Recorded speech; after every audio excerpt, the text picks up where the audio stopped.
நாட்டில் அடக்கப்பட்ட, ஒடுக்கப்பட்ட, வஞ்சிக்கப்பட்ட, பின்தங்கியுள்ள மக்கள் முன்னேற வேண்டும்.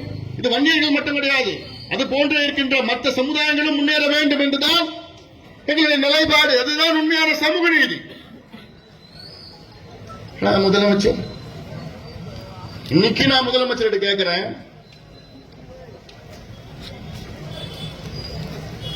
உடனடியாக வன்னியர்களுக்கு நீங்கள் 15 விழுக்காடு உள்ஒதுக்கீடு நீங்கள் கொடுத்தீர்கள் என்றால் அடுத்த தேர்தலில் நிபந்தனை இல்லாமல் உங்களை நாங்கள் ஆதரவு அளிக்கின்றோம், உங்களுக்கு ஆதரவு கொடுத்திருக்கிறோம்.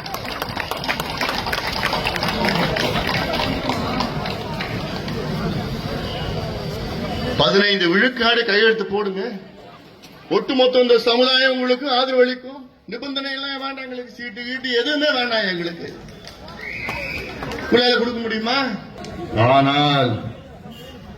ஆனால் அப்படி கொடுக்கவில்லை என்றால் வீடு வீடாக செல்வோம், தெரு தெருவாக சொல்லி ஸ்டாலின் அரசு, ஸ்டாலின் அவர்கள் வன்னியர்களுடைய விரோதி விரோதி விரோதி என்று வீடு வீடாக போய் பிரச்சாரத்தை மேற்கொள்வோம், வீடு வீடாக பிரச்சாரத்தை மேற்கொள்வோம்.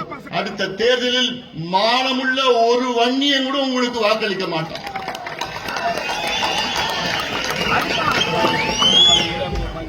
அது எப்படி செய்யணும்னு எங்களுக்கு தெரியும்.